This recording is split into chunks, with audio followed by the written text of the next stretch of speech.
Okay, omulungi ndaba yonna gyosinzidde nkwaniriza nnyo ku Happy King Uganda Media. Mugamba mutya bitambula bitya mwebale gyonna gye mutuusaako engalo kyemukola kyakabi nnyo okubeera nga musubscribinga wamu n'okusharinga stories zaffe zino. Singa temusharinga singa naffe tetufuna maanyi ate ganoonya abasajja bamaanyi nga bano. Olwaleero ndi wano n'omukulu Qute Kaye. By the way nga sina kuintroducinga nakayimba nze kesinga n'okwagala ndowooza ke kanditandise ne Kiino. Nze mbimaze emikwano ginkeese ono yasembye wadamaka gatute enkoyagayaye agatalina bwesigwa nze njimaze naye gwe oli muyimbi nno ankubakinze bulungi ate etomanya nabo galijja okubala olina abaana bagoberezibwe bajja kutuwa sente tukole video wesirikire bakalinde njagala kube vibe mbadde manyi okatandise butandisi njagala omuwala njagala ngera tali nkyawa ngera tali nkyawa newe ndiyenda nemukuba ngera tali nkyawa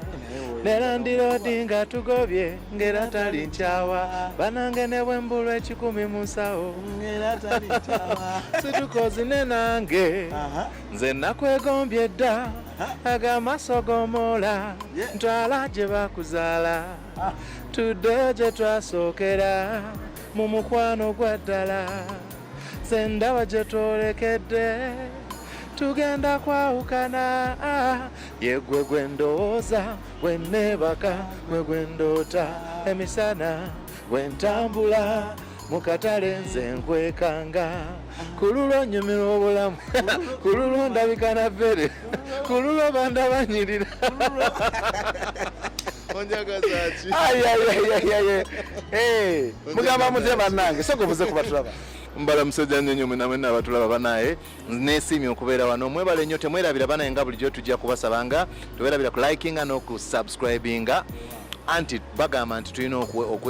it takes a village to raise a child tulina kukulira wamu so naye mbatumidde nnyo mbaagala nnyo mwena mwena gye mutulabira abali mu nsi z'ebweru abali wano ewaffe Uganda tubaagala nnyo nnyo nnyo covid waddala banaye mwambale mask mwekuume amina ffe tebatukotinga tusanitizinze tuze tutaddeko mask lwakuba abantu tuba tulina okubalaga feesi zammwe ze mwagala okulabako batugema ogamba muganda wa sigamba sewo ndi musanyufu nnyo okukulaba nze nsinza okwesiima okuba naawe wano omanyi nze I define you oba ekituufu oba mu Luganda nakyo kizibu kwegamba gwe omu ku bantu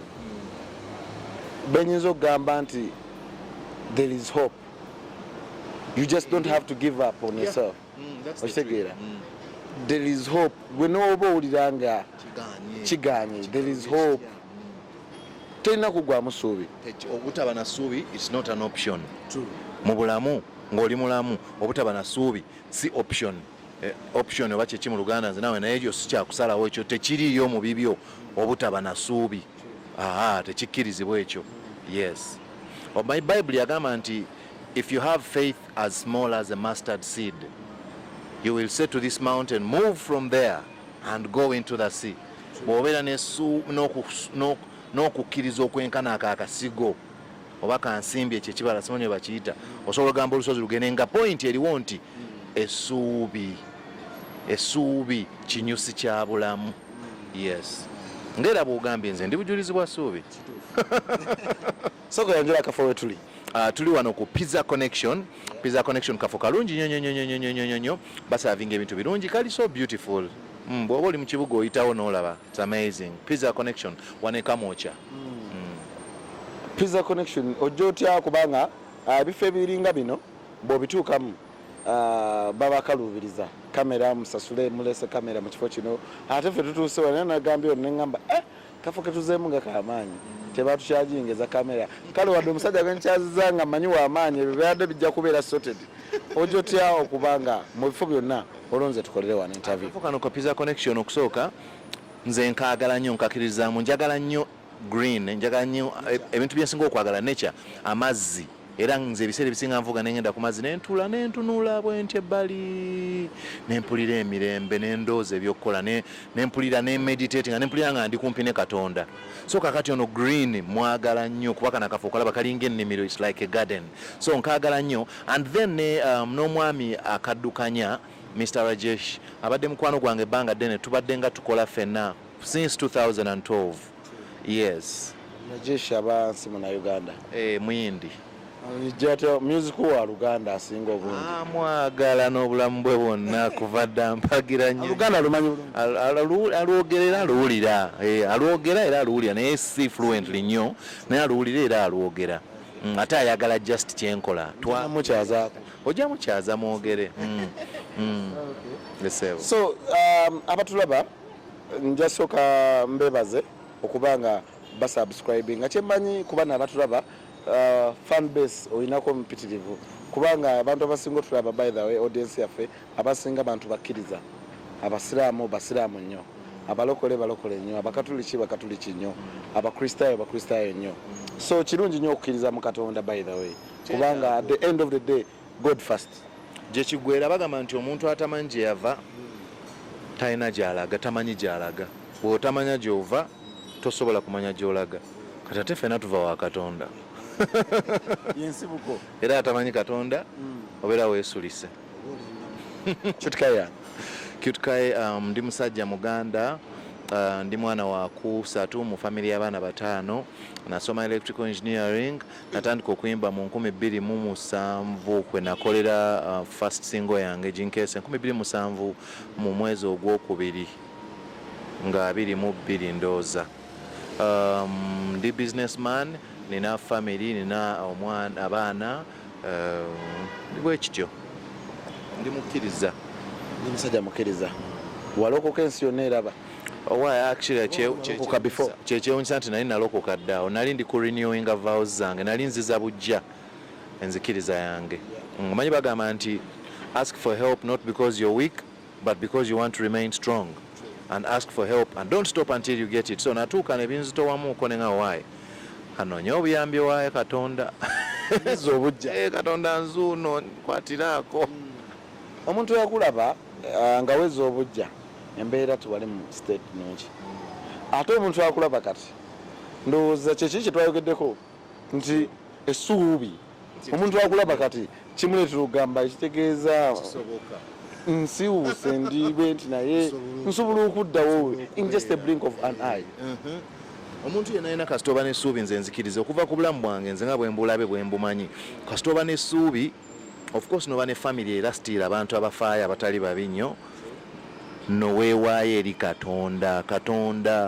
akola Katonda w'amaanyi mu ngeri yonna gy'omutegeera bw'omutegeera nga Allah akola bw'omutegeera nga Yesu nze naawe bw'omutegeera nga Yesu Kristo akola mugambe nti kino kye njagala Yesu mugambe okkirize nga kiwedde bino mbikwasiza Katonda nemereddwa naye manyi wooli sijja kulemererwa kubanga yagamba mujje gyendi abazitowereddwa bw'olanga bikuzitoweredde bimuwe kuba yabisobola ye yabiteekawo bintu bye nze nsooka okumanya Qute Kaye 28 kubanga Jinkese yali afuuse oluyimba nga lufuuse oluyimba 28 nali musinya 2 can you imagine nali musinya 2 ku St. John's awo naye nali kagaya akaali kamanyiimu amazina nga n'okuyimba era tuyimbayimba awo opportunities ndowooza ze zitaaliwo by then naye ate twali twegomba nnyo abasajja ba Qute Kaye ng'okuba nakati nkyakuba ng'okuba nnyo ebiseera ebyo sibakuyimbiramu ate nze by the way nze nina omuntu gwe nalinkaanako naye namugamba bw'obeera music analyst omulungi ndowooza nze sikugeraganya bayimbi ba wano ndowooza kale ŋŋambe ndowooza muzino talent ezakafuluma empya bano abaana bano okuli aninowuni obawulira omanyi kati gwe oli vocalist so vocals oba oziwulira kati gwe bano abalwafuneke tutera bateekako nyaate ekyo naye kye bayita vocals kyemanyi abaana abo mba mbawuliramu so nze omuntu ndowooza gwenza okugeraganya naye era nga ndaba naye takutuuka kandibadde kana akabuto ka unknown oba Liam Voice bavubuka bayimba bulungi kale ate mbana abalandoza ayinza kubeera Little Boss naye ate era ndabanga ekikyo kyanjawulo kuba nze nkulabyeko ng'operforminga nkulabyeko waliwo akayimba by the way kali kademako manyi okagala nnyo I love my life. I do. Olabe nti nkumanyi nnyo okirabye I love it. nkumanyi nnyo Yes. akayimba ako first time yange era nagamba ono gayi nga ali talent ennyo nga olina engeri gy'okatambula what tomorrow might bring the future they always away. So may I live my life today, may I go live my life today, yeah. So long me meet up kwa ma one fat up, may I have not me say, may I go live my life today, may I go live my life today. So everybody help me sing it out. Oh, I love my life. I love my life. Episode nakusookera ddala okulaba ng'operforminga. Look, pandi persona de me like the chesadu. Tell yourself if you're not gonna let them pressure you and live life To the fullest that you better do. Just believe me no life na easy. Enough of it never born we go spoon fi feed we. Na be greedy, set a pace in our life and achieve it. Listen to me keenly. Me love me life F-E-A until it left me. Me I go and keep happy and I pray to Father God say oh age catch me. Me I beg you Father bless me. Guide and protect me. For every wrong move I'm making at the street correct me, yeah. Tukomao sirwaffe naye ate kyakwegeza oluyimba lyrics zaalo Exactly. Omusajja ebigambo bye yali ayogera atabitegedde aba tabitegedde butegeezi nze kati lwali lwogera Kyendi ate era yes okweyagala singa oba toyagadde kimala n'okugumiikiriza actually patience eyo nayo kintu kikulu nnyo obugumiikiriza. omanyi waliwo state gy'obeeramu mu bulamu n'ogamba oba ndikyuka nenzirawo nga kituufu naye awo essuubi we liyingirirawo. kitikayo obulamu busanze otya? Obulamu busanze bulungi nnyo nsinza kwemulugunya obulamu bwange bulungi. Katonda abadde mulungi nnyo Kyendi mu ngeri eri special ne bannayuganda ne bantu mwenna mu nsi muno nze simanyi nzikiriza nti abantu munjagala nnyo era munsabira era sala zammwe zikola Katonda awulira mwebale ziraga nti zikola. Kaye tunyumize ku musical janeyo kuva ku Jinkese. Jinkese yali album number era kuliko ennyimba ezimukozi ze tuyimbye Gwendota, Njagala omuwala, Osindisa Stamye gye twasookera, Ondeka, Nyumirwa obulamu, Better Tomorrow, Mother Africa. After that nesigala nga ndropinga singles. Single ina mutima gukumisinga nnyo onsuza bubi nga nkukunadde o mama nengenda nga nteekako ennyimba endala olugendo endala bya basically bwe kityo. Bijja bitya okutabuka? Ndooza biri emeka biri anyway waliwo point we nali nga nina band QK Undugu Family Band eyo nga tukola mu bifo ebyenjawulo. It was a very good band so nga nina group kati gyenkola nayo nene band yange ya nene ddala so mu bantu be twalinga tukola nabo mwajjiramu abamu abaali bakozesa ebiragalalagala somehow ne banyanjula nange ne ntandika okunywako awo wava bamuyita kalumaluzaala kalumanywera awo wava kalumanywera. So abantu bano wali boss omanyi sometimes olumu olemererwa n'ogamba abantu bano bakuba bulungi ebivuga bakola bulungi emirimu kati n'ogamba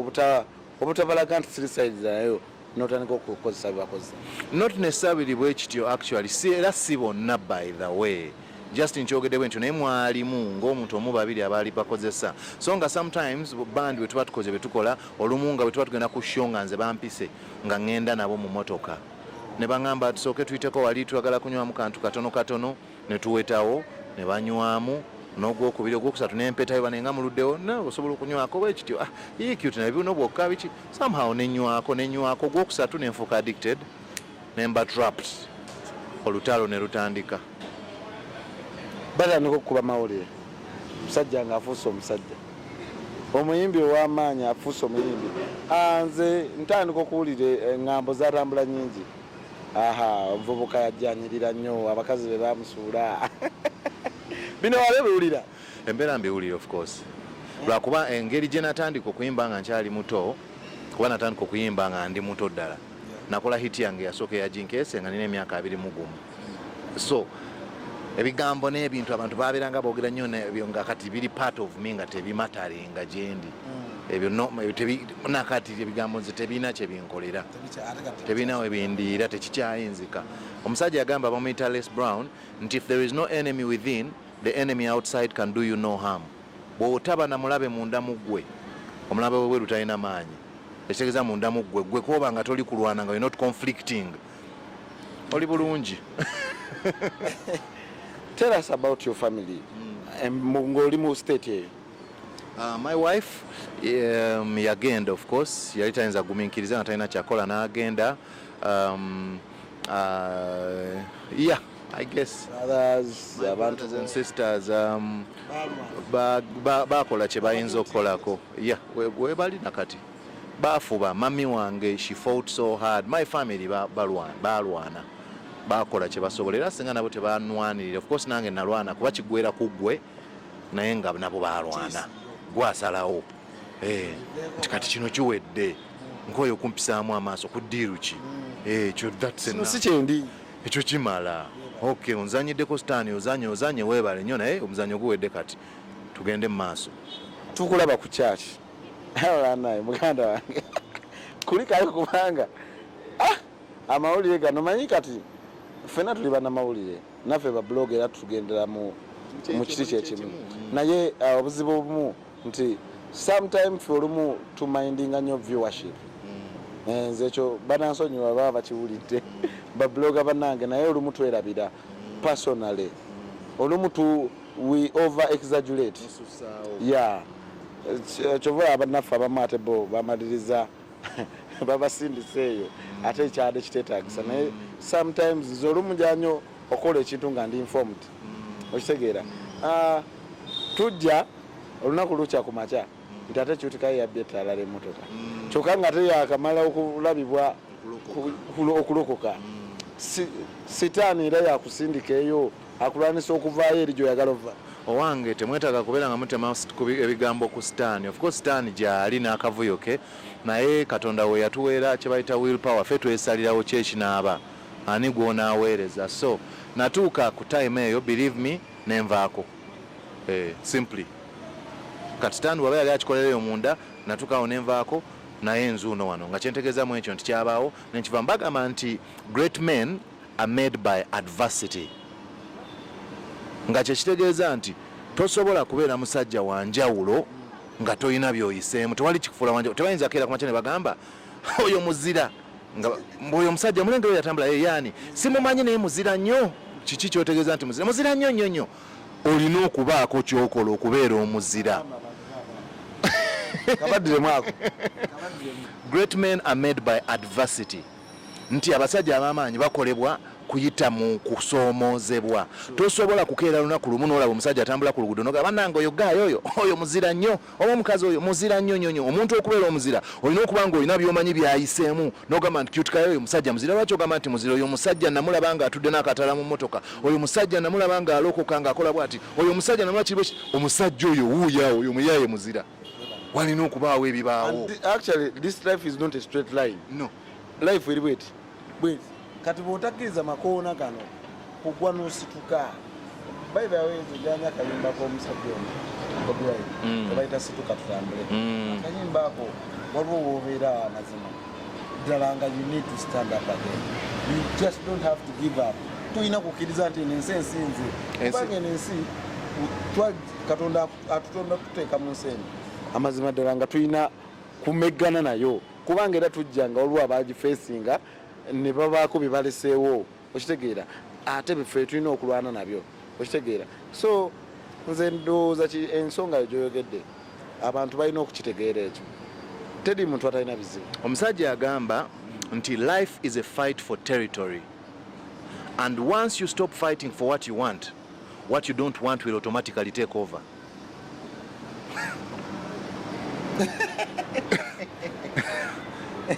What you don't want will take over. Ekitegeeza buli lunaku lutalo lwa mu bulamu bwo lutalo lw'okubaawo okubeera kyoli kusingawo okwongera kufuna kubeera beta kusukkawo lutalo lwa territory era bw'olekerawo okulwanirira by'oyagala by'otayagala nga biyingirawo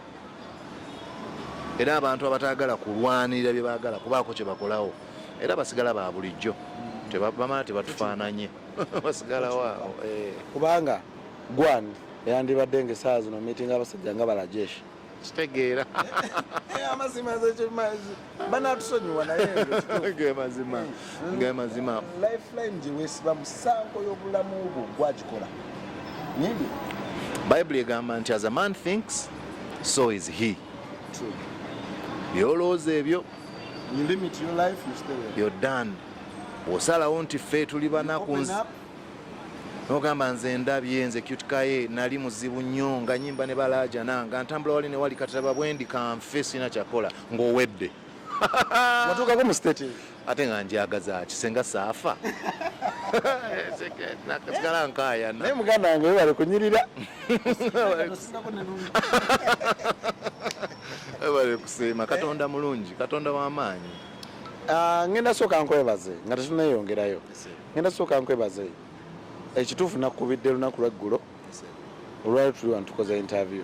nja kwebaza Diana ku Spirit TV yampadde namba nangamba omukulu yogera naye talina buzibu nnyo webale kutegeera media lwaki neddanga lwaki kitegeera media mwe bantu bange actually I still believe no publicity is bad publicity nze nkyakikiriza nkyobala tuyinza kundaba ku TV nga nnyomba mbu wamawulire yanjogeddeko bubi kuddiiru ki nze njogeraako gwamanyi tujja kikukuuma olirero awo nga nze jjukira kyoyogedde bagamba nti somebody's opinion of you does not have to become your reality. I mean nze gwe kyondowoleza tekitegeeza nti kyendi gwina kyolowooza naye ate nina kyendi kakati gwe kyolowooza bw'okyogera leero kyajjukira nkyali mulamu wendi era ngenda sinkana abantu nga tebalaba kirala kwekyo kyolowooza gwe katetegeeza kyolowooza tekinkwatako ekyo kikyo gwomanyize kyenkulowooleza nange nina kyenkulowooleza nga gwe tekikwatako omuntu kyakulowooleza yamanyi yes so amawulire gonna si mabi no publicity is bad publicity ate abamawulire nze nkimanyi tuzze ffenna mpolampola kuva mu ntandikwa mpaka we tuli n'abakubanga bakuba bukubi babeerera batereeza bo tebakimanya kuba olumu nze gankuba ne neetereeza ng'osanga singa tegankubye nandisigadde nkola kavuyo kange naye gakubamu n'ogamba naye mwana si kyekyo omusajja yayogedde weetereeza by the way nti lwakuba olumu oba n'okumiscotinga nako kubaawo nti omuntu alaba amawulire n'agamba omuntu oyo ayogera bubi naye ebiseera ebisinga ndowooza kiba kirungi nnyo mu nsi muno okubeera straight lwakuba ate bw'obeera straight ate you don't over exaggerate okitegeera yes ensi ekkiriza oyogera nnyo amazima kate teweefuula nnyo ate amanyi buli kimu teweefuula sevi baako wookoma Qute Kaye twogere ku ki twogere ku Qute Kaye avuddeyo mu rehab paka ku Qute Kaye olwaleero bwenava bwe nti bwe nali ndi mu rehab obulamu busanze bulungi nnyo mukama abadde wa kisa nnyo Kyendi n'abantu mwebale nnyo bwe nava mu rehab kubanga nakiraba nti Katonda ampadde omukisa ogwokubiri ne ntandikawo foundation bagiyita Another Chance Foundation kye tuli okukola kye tubadde tukola tugezaako okuwa abantu abalala nabo omukisa ogwokubiri kuba nabo bagugwanidde nga bwe nagufuna okubeera wano kuba singa saafuna omukisa gwakubiri sandituddewo wano naawe byandibadde bula probably nandibadde mu ntaana naye olw'omukisa ogwo gwokubiri n'endowooza tuguwe n'abalala so tubadde tutambula mu masomero nga tebanabagaggala agaali gakyali amaggule ne tugendako mu malwaliro ne tugenda mu zi rehab nga tugamba abantu nti ebiragalalagala bulwadde ate bulwadde obusobola okuwona era omuntu abulina waliyo amalwaliro nti ebiragalalagala omuntu abeera muloge abeera agudde eddalu abeera abadde kino so kakati ekyo yebadde backbone yaffe nga tugamba abantu nti obwo bulwadde bujjanjabibwa era buwona bw'oba omulina omulwadde mutwale mu ddwaliro kubanga naye tayagala mulwadde kye bayita addiction so we are sensitizing the public about drugs and substance abuse and their effects on an individual on a society on a family olaba crimes ezisinga okubeera mu kibuga wanene Kampala zonna nze nkimanyi zisiteminga kuva ku addiction olw'ensonga omuntu ali addicted kuba aba yeetaaga atumibwa oli amugamba manyize ontemero eyo najjolo nga nkuwa ebiri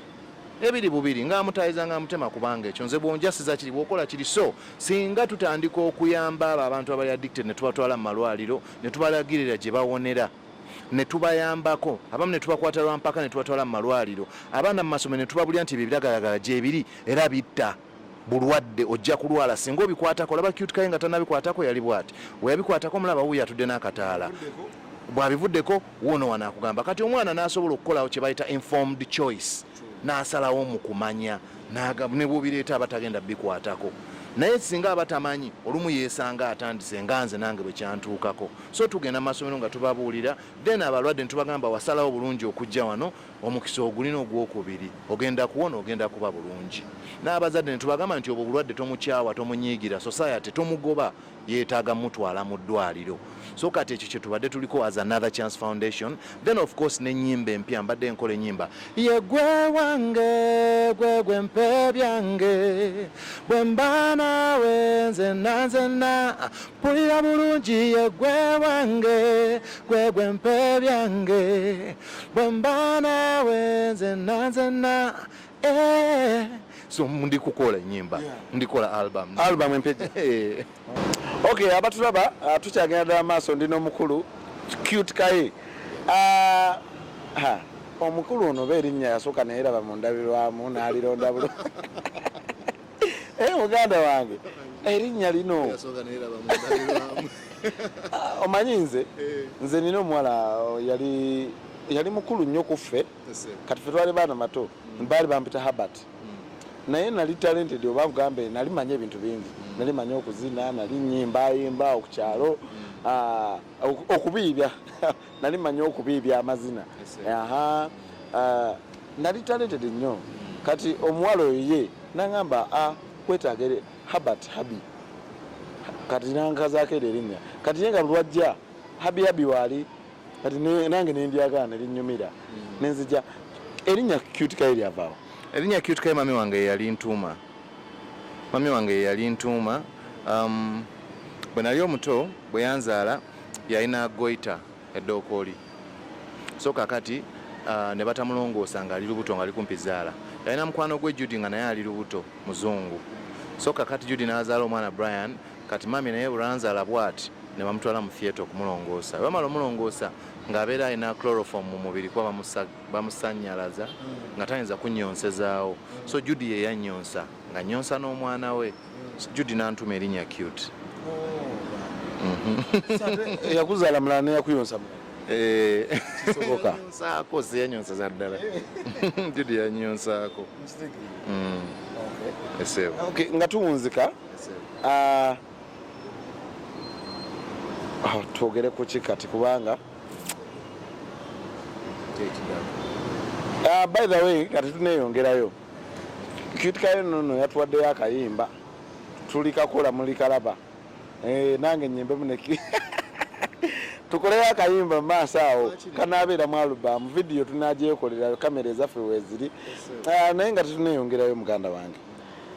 bitambula bitya bigenda bulungi Katonda mulungi nnyo gyendi emirundi gyonna so kati ekintu kiri kyoyogeddeko ekya another chance foundation so tusubireyo amasomero bana abagagudde tuwaze ez'enjawulo tugenda kutambula buli ssomero lyonna era lye tunaaba tutazze gwe kannyini ssomero tutuukirire tugende maaso mpozi nkubira n'abantu abaliyo mwena mwena omulanga nti mutuyambeko okusobola okuyamba ku bantu abalala guno omulimu munene ate gwaffe ffenna leero kiri wange enkya kiri wuwo omwana wo fire yagamba today it's me tomorrow someone else yes so kakati abasobola obuyambi bonna bw'olina mutuyambeko tuyambe abalala kubanga obuzibu weebuli abaana bakooye ebiragalalagala naye tebalina bwe bajjanjabwa tebalina sente zabajjanjaba abalala tebalina wakulaga tebalina wakusula tebalina byakulya bali frustrated tebalina sente za counseling tebakyalina mirimu bali depressed oyogera bwotyo waliwo n'ekintu ekirala kyolaba omuntu akozesa ebiragalalagala olumu ng'ayagala abiveeko wabula talina wasula waliwo empewo alina otuteekamu ebiragalalagala bino afune otulo agubine n'empewo eno nimbye tolimbye taata batuyambeko kubanga ekyo kye tuliko nga another chance tupulani nga twagala okuzimba amaka bwe tusobola okuyamba abantu abo bagita after home ng'abakozeseza ebiragala bonna tubateekawo abali okuwona ne tukola aftercare ne tubalabirira ne tunoonya emirimu ne tubasomesa ne tubawa skills nga nze ne tubawa skills abasobola okuluka ne bayiga okuluka abaagala sports abakola IT abaagala okukanika abasobola okuvuga ne baddamu ne baddayo mu society ng'abantu kubanga ekyo ekintu kikulu nnyo normally omuntu abivaako n'addayo olw'ensonga ensi bwetegeera nti bakusezaako nga bakurejectinga oyo munyiwa basigala baku stereotypinze so kaakati tuligezaako kugamba abantu nti buno bulwadde it can be you it can be him it can be anybody. We need to come together tuyambe so yenna asobola okutuyamba kyonna kyosobola kituweereze nenamba kanje bagambe 0757 244 178 okubako kwe namba bwoba osobola otuwa ku buyambi oba bwe tuba tuweetaaga obuyambi either way okubako ne tuyambagana naye mutuyambeko kubanga abantu musirise nnyo temuli kuleeta buyambi ate abantu babonaabona ate kiruma kati nze gwe bakubira buli kanaku nga beetaaga obuyambi nga nange sibulina kinnuma. Okay, programu eno eteekebwamu ssente nno abaganda bafaawo aba Cashin Business Consult. Aba Cashin Business Consult nno mukyala Joan ne mwami Timothy Ssenyonjo omukulu ono nja kubanoonyaako omulimu gwakola gwa ttendo gulinga ogwange nti ye ate ekintu kyenkola kiringa kyakola kuba ffenna tuyamba nze noonya abantu abali disabled abali batya ne tubawako ate ebintu bye tubatwalira but era abantu abali disabled n'omuntu akoze biragalalagala atuuka nga ali disabled kubanga batakyategeera nga wo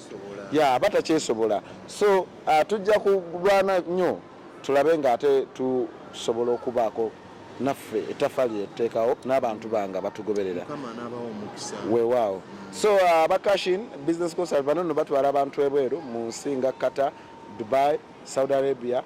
Gwetaaze okukola ojja kugenda ewakaliga ku Sekabaka Road awo wennyini ate nno tomanya nno tutandikidde wano olwaleero bagise Pizza Connection. Pizza Connection eri opposite Acacia Mall. Wano nno ebyokulya byo simanyi ndowooza okuddako tujja kukola interview nga wetulyamu mulabe omusajja cameraman Julius alidde enkoko alidde nga mu road olwaleero so Pizza Connection mukulu Kaye atuleseewo olwaleero next time tujja kulwawo nyeera tujja kuddako wano kyonna kye tunaaba tunyumyamu ne Kaye tujja kubeera mu kifo kino osobola okuyitirawoko n'owagira ebyokunywa ebyokulya kacaayi ka whisky abanywamu ka whisky ka bia nako kabeerawo so yitirawo babeera open hamburger omuceere balina continental fusion of dishes. Yes, a fusion continental dishes serve. Okay, kale Kaye sibula abakulaba otweyo n'akaterekeka mbagala nnyo kansoka mbasibule banaye mbagala nnyo mukama bampeera omukisa mubeere bulungi njagala okutumirako mami wange gy'oli yonna ne famire yange mwenna